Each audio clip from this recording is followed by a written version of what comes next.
Two cops thought they could humiliate a man who fit the description. What they didn't know was that Keenan Rucker had fought real battles, and he wasn't about to lose this one. There's a moment in life when everything you know about yourself gets tested, and it never sends a warning. For Keenan Rucker, that moment came on a hot Saturday afternoon outside of Grady's Hardware on the edge of Bismarck, North Dakota. Keenan wasn't thinking about anything but finishing up a list his mom had texted him: garden gloves, a hose nozzle, and a few bags of potting soil. Just regular errands. He was dressed like any other guy would be after a morning jog. Dark gym shorts, a hoodie, sneakers still a little dusty from the trail. Nothing special, nothing suspicious. But the second he pushed the heavy glass door open, the world seemed to shift. "Hey, you! Stop right there!" A voice barked. Keenan barely had time to glance up before two officers closed in. Fast. Deputy Wade Colson, a big man with a sunburnt face and a permanent scowl, grabbed Keenan's shoulder hard enough to wrench his hoodie sideways. Officer Brent Marbury, younger but just as aggressive, stepped around to block the door. Keenan instinctively raised his hands, palms open. "What's going on?" he asked, voice calm but firm. "You know damn well," Colson snapped. Without another word, he slammed Keenan against the brick wall outside the entrance. A loud smack echoed across the parking lot, pulling the attention of everyone nearby. Families loading up their trunks, a teenager riding his bike, even an older man pushing a cart full of soil bags. Keenan didn't resist. That wasn't how he was trained. "You're making a mistake," he said evenly. Marbury muttered, yanking Keenan's arms back and snapping the cuffs tight. Too tight. "Got yourself caught this time, huh?" Caught doing what? Keenan hadn't even stepped inside the store yet. A woman in a sundress froze by her minivan, her eyes wide. A teenage boy pulled out his phone. An older couple whispered to each other near the cart return. People watched, but no one stepped in. "ID in my back pocket," Keenan said, voice low. Colson ignored him. "You match the description," he barked, dragging Keenan toward their cruiser. "What description?" Keenan asked. "You haven't even checked," Colson laughed, short and mean. "Don't need to. You're it." Marbury chuckled too, like it was all some private joke. They threw him into the back seat without another word, the door slamming shut like a final insult. Keenan sat there, staring straight ahead, heart pounding, but not from fear. It was the deep, slow anger that came when you realized that no matter how much you had given, no matter how much you had proven yourself elsewhere, in this moment, in their eyes, you were nothing. The squad car idled for a long time. Eventually, a call crackled through the radio. Wrong guy. Suspect already apprehended across town. No hoodie, no gym shorts, no resemblance at all. Colson cursed under his breath. Marbury's face turned red. Without a word, they yanked open the door and uncuffed Keenan right there in the parking lot. No apology. No explanation. "Get out of here!" Colson barked, like Keenan was some stray dog they were tired of kicking around. Keenan stood slowly, rubbing his wrists. He locked eyes with them. Steady, unflinching. "You'll hear from me," he said simply. Colson snorted. Marbury looked away. Keenan turned and walked back toward the hardware store entrance, where people still stared at him, some whispering, others pretending they hadn't seen a thing. He picked up a cart with steady hands, rolled it toward the garden section, and started ticking off his list. Gloves, hose nozzle, soil. Business as usual, at least on the surface. But something had shifted deep inside him, and he knew the next move wasn't going to be silent. Keenan finished his shopping, but it felt mechanical. His body moved, grabbing items, steering the cart, answering the cashier with polite nods, but his mind ran a different track entirely. The kind that makes your jaw clench without you realizing it. As he loaded the soil bags into his trunk, the sting in his wrists flared every time he flexed his hands.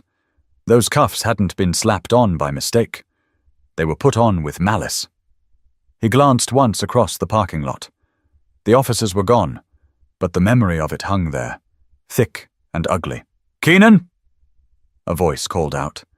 He turned to see Mr. Dalton, the retired army vet who ran the pawn shop 2 doors down. Grey crew cut, faded jeans, always smelled faintly of coffee and sawdust. "You okay, son?" Dalton asked, concern written all over his face. Keenan forced a small smile. "Yeah, Mr. Dalton. Just a little misunderstanding," Dalton frowned.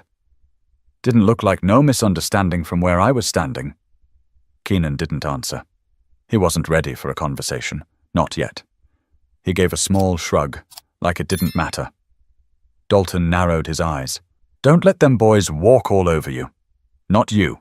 Keenan nodded slightly. "I won't." Dalton gave him a firm pat on the shoulder and headed back to his shop. It was a small moment, but it stuck. He drove home in silence.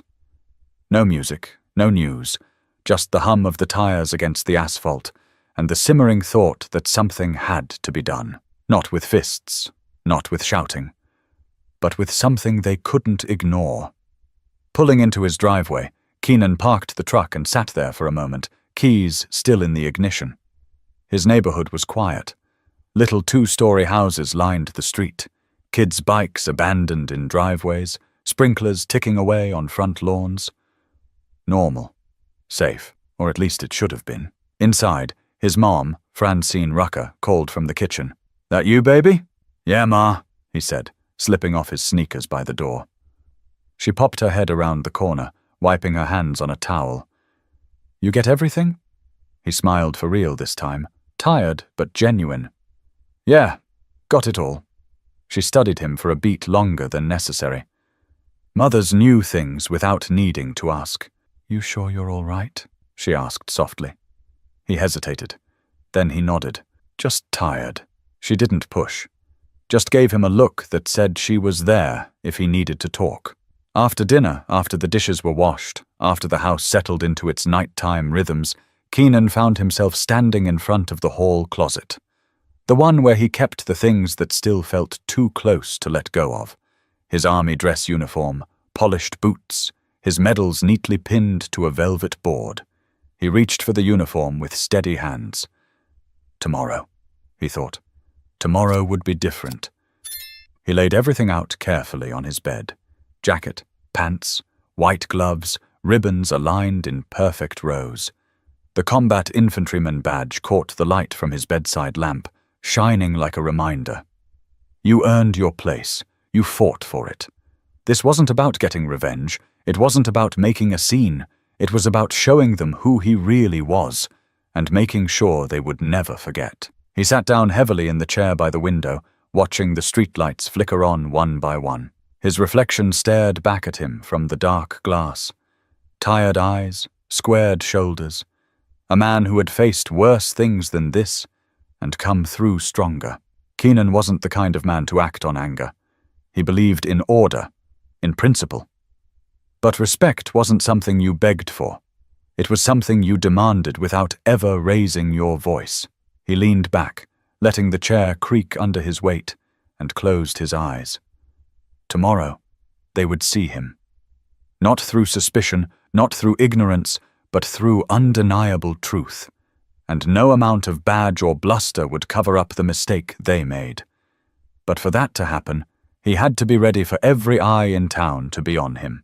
Morning came heavy, dragging a thin layer of grey across the sky. Keenan was already up when the first hint of light pushed through the curtains. He hadn't slept much, not out of anger, but focus. His mind had been busy drawing the map of what needed to happen. By 6:30 he was buttoning up his dress blues, the fabric stiff and familiar under his fingertips. Each piece went on like armor, the pressed pants, the tailored jacket, the brass shining against deep navy cloth. His combat infantryman badge sat just above his ribbons. Small, simple, heavy with meaning. In the hallway mirror, he adjusted his tie until it sat perfectly straight. Then he slipped his boots on, polished so clean they almost looked like glass. Downstairs, Francine stood by the coffee maker, watching him with silent pride and something else. A trace of worry. "You sure about this?" she asked, handing him a travel mug. Keenan took it, nodded once. "It's the only way they'll listen," Francine's mouth tightened, but she didn't argue. She simply pressed her palm to his chest, right over the medals. You walk in there like the man you are. Make them see it. I will. He pulled the door closed behind him, the click of the latch sounding sharper than usual. It wasn't just another trip into town. It was a reckoning. The drive to the sheriff's department was short. Bismarck wasn't a huge city, just big enough to feel like you could disappear in it if you weren't careful. As he turned onto Avenue C, the squat brick building came into view. The flag out front fluttered in the cool morning air. Keenan parked 2 spaces from the entrance. He cut the engine, sat for a beat, breathing slow and steady. The uniform's weight felt good. Grounding. A few people were milling around outside, a man with a clipboard, 2 women unlocking bikes from a rack. They barely glanced his way at first. Just another day. But when Keenan opened the truck door and stepped out, something shifted. Conversations stuttered to a stop. Heads turned. Eyes followed. He adjusted his gloves, straightened his shoulders, and walked toward the entrance without rushing. Every step was deliberate. Every breath was measured. Inside, the lobby buzzed softly with phones ringing and low voices. A young deputy behind the desk looked up and froze, eyes snapping wide. "Can I help you, sir?" the deputy asked, voice suddenly stiff. Keenan removed his hat, tucked it neatly under his arm. "I'm here to file a formal complaint," he said, voice even. The deputy swallowed hard. Chief Bowden's inside. I'll let him know." Keenan nodded once and stepped aside, standing tall in the middle of the lobby. Within minutes, civilians started trickling in behind him, a woman paying a traffic ticket, a man asking about a building permit. Each of them paused when they saw him. Some whispered. One woman pulled out her phone, pretending to scroll but clearly recording. The chief came out 5 minutes later, a wiry man with thinning hair and tired eyes. He took one look at Keenan's uniform and went pale. "Morning," Keenan said coolly. "Morning," Chief Bowden replied, voice cracking slightly. "Let's, step into my office?" "In a moment," Keenan said. He pulled a folded sheet of paper from his inner jacket pocket. "I'm filing an official complaint against Deputy Wade Coulson and Officer Brent Marbury. Assault. Wrongful arrest. Civil rights violation." The chief's hand shook as he reached for the paper. "Understood," he muttered. "And," Keenan continued, letting his words fill the room, "I expect a full investigation. Transparent. Public." The chief nodded quickly, almost bowing. The deputy at the desk stared, red creeping up his neck. People kept watching, recording, whispering, and Keenan stood there like a monument to every wrong they had tried to erase. He turned, placed his hat back on his head, and walked out without waiting for permission. The bright sun outside hit him square in the face. But he didn't flinch. The day had only just begun, and the town was already buzzing. But Keenan knew this was just the first crack in the dam, and once the truth started leaking, there'd be no stopping the flood. The phones inside the sheriff's department didn't stop ringing after Keenan left. By noon, what had started as whispers in the lobby turned into full-blown conversations on Main Street, at gas stations, in barber shops. Word spread faster than the chief could contain it. At Darla's diner down the road, folks hunched over their coffee cups and muttered his name. "You see what he was wearing? Looked like a damn general walking in there. About time somebody stood up to them." Meanwhile, Keenan went home and waited. He didn't need to shout or chase reporters. The truth was moving on its own now, like a slow, unstoppable tide. By late afternoon, local news vans started popping up around town like mushroom after rain. One station out of Fargo sent a reporter, Jessica Mullins, straight to Bismarck to cover the story. Young, sharp, and hungry, Jessica wasn't the type to let a good lead slip away. Keenan answered her call politely but firmly. "I'll give my statement after the department responds officially. Not before." The reporter agreed, and the tone of her voice said she respected him more for it. At the station, Chief Bowden sat in his office with his head in his hands. Deputy Coulson paced back and forth like a caged animal, while Officer Marbury stared at the floor, pale as a sheet. "They're making a circus out of this," Coulson muttered, slamming a fist into his palm. "He ain't even hurt," Marbury said weakly. Chief Bowden snapped his head up. "You laid hands on a man without checking ID. You cuffed a decorated army veteran in front of half the town. And now you want to whine that he ain't hurt." Neither man answered. A knock came at the door. It was the mayor's assistant, red-faced and sweating. "Mayor wants to see you," she said to Bowden. "Right now." The chief cursed under his breath, but stood. He knew what was coming. Pressure. Questions. Demands. And from the way the assistant kept shifting from foot to foot, it was obvious the mayor wasn't looking for excuses. He was looking for heads to roll. Out in the parking lot, a crowd was beginning to form. Some held signs hastily scrawled on cardboard. "Justice for Keenan. We stand with our veterans. Respect is earned." It wasn't just black folks either. Old ranchers, teenagers in baseball caps, moms with toddlers balanced on their hips.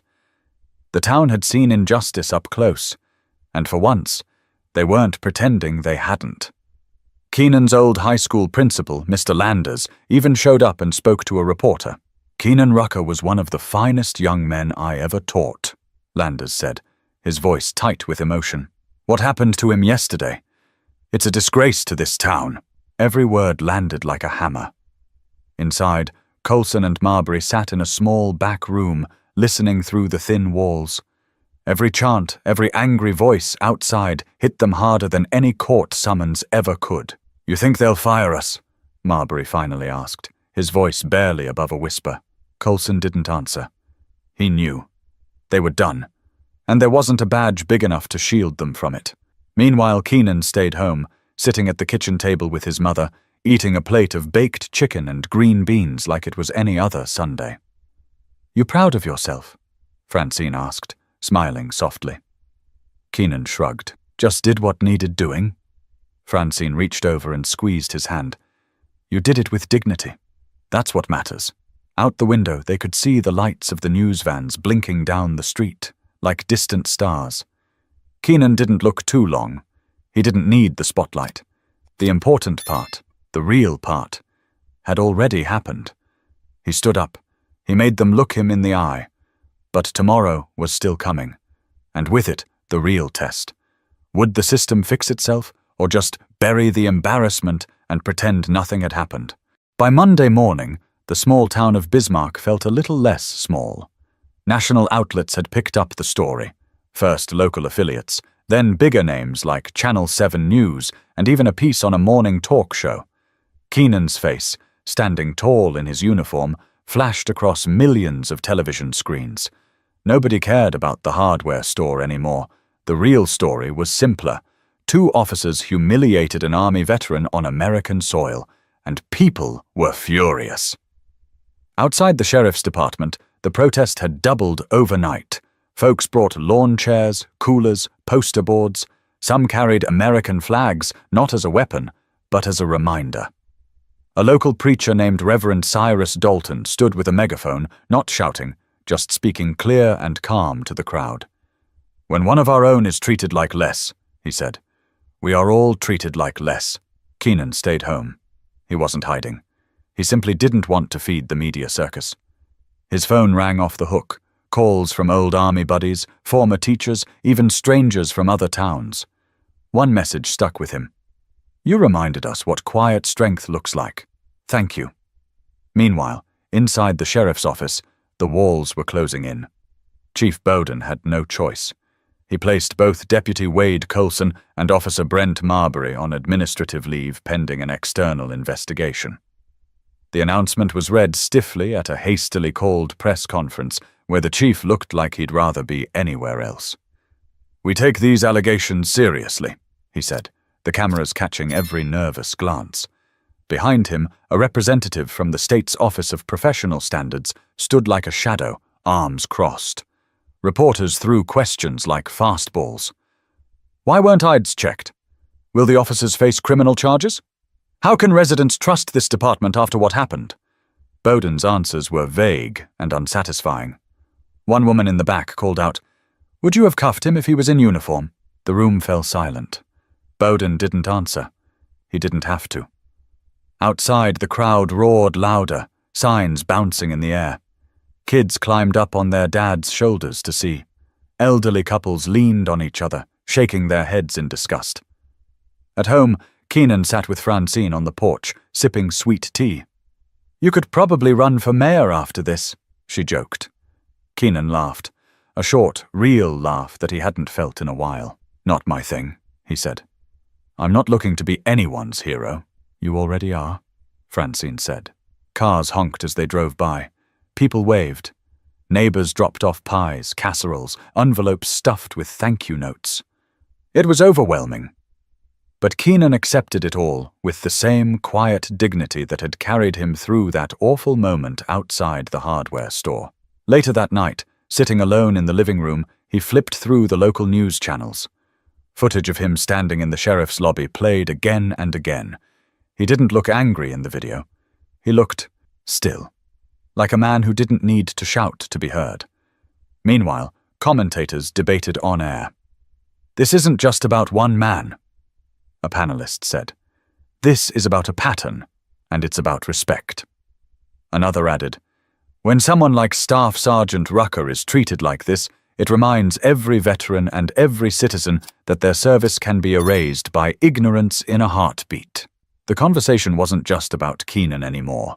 It was about the bigger picture. People were asking hard questions and refusing to let them be brushed aside. But Keenan knew attention could be a double-edged sword, and the real challenge would be making sure this didn't just fade away once the cameras packed up. The investigation moved faster than anyone expected. 3 days after the public outcry hit its peak, Deputy Wade Coulson and Officer Brent Marbury were officially suspended without pay pending termination hearings. It wasn't just the pressure from the town. Veterans organizations from all across North Dakota flooded City Hall with letters, phone calls, and emails demanding real accountability. A group of retired Marines even drove in from Minot, holding a silent vigil outside the station for 24 hours straight, their dress uniforms stiff and immaculate under the sun. Keenan watched it all unfold from a distance, not because he didn't care, but because he knew the spotlight could twist a man if he wasn't careful. He agreed to sit down with Jessica Mullins from Channel 7 for one interview only. Nothing flashy, no dramatics, just him, his words, and the truth.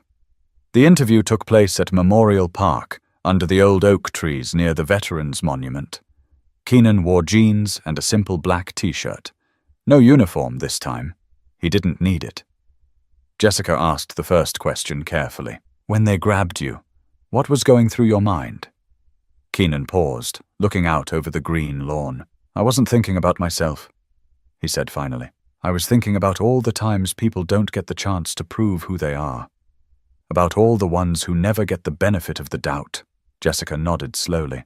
"What do you want people to take away from this?" Keenan looked directly into the camera, voice steady. "Respect isn't something you hand out only when it's convenient," he said. "It's something you owe to every person you meet, no matter what they look like, where they come from, or what you think you know about them." The segment aired that night. No dramatic music, no flashing graphics, just Keenan's words, simple and strong. And people listened. A few days later, the mayor issued a formal apology during a town hall meeting.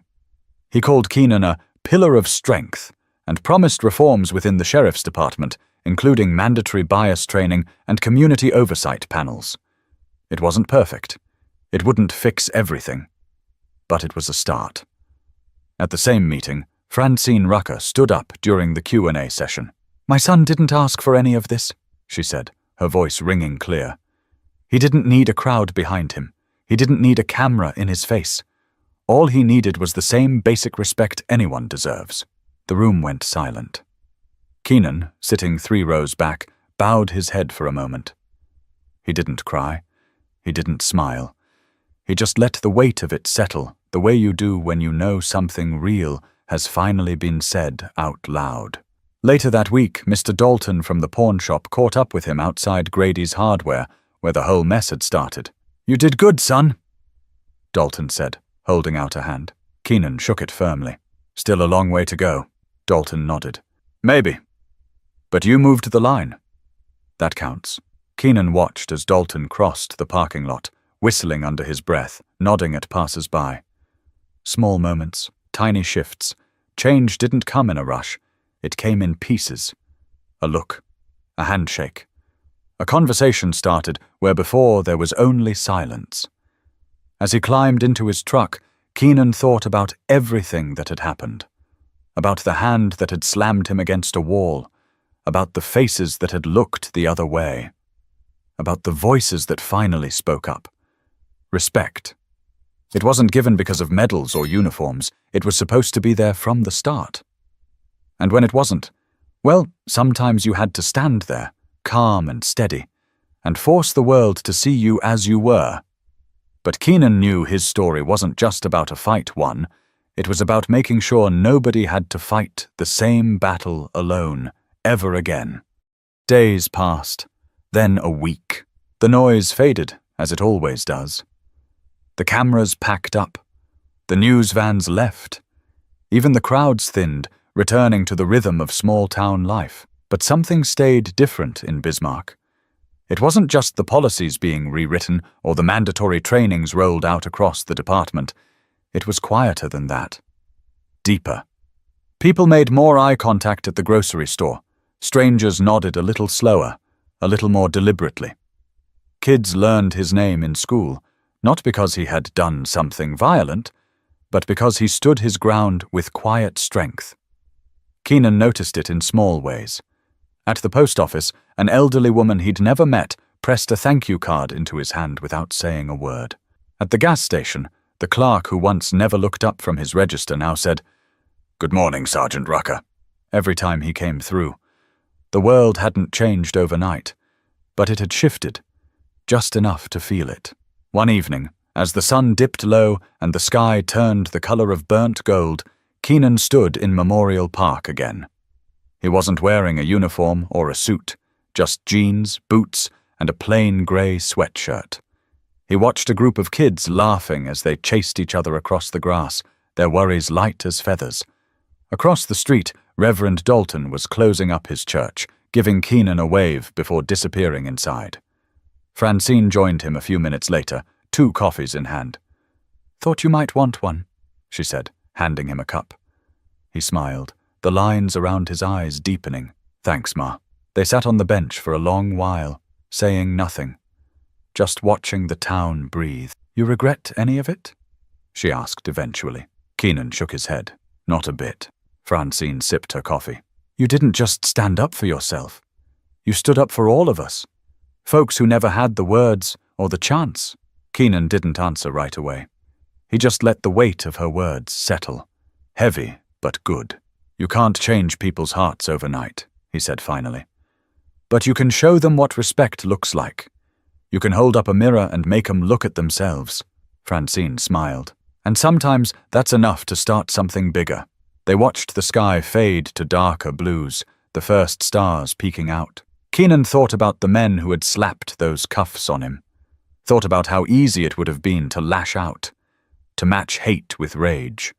But he hadn't, because dignity wasn't just something you demanded. It was something you carried inside you, even when no one else recognized it. And that's what made all the difference. As they finished their coffee, Keenan stood, stretching his back. Tomorrow would be another day. More work to do, more lessons to teach, not by shouting, but by living the truth every step of the way. Before heading back to the truck, he turned to the empty park, the darkening town, and the open sky. "Respect," he said under his breath, "starts here."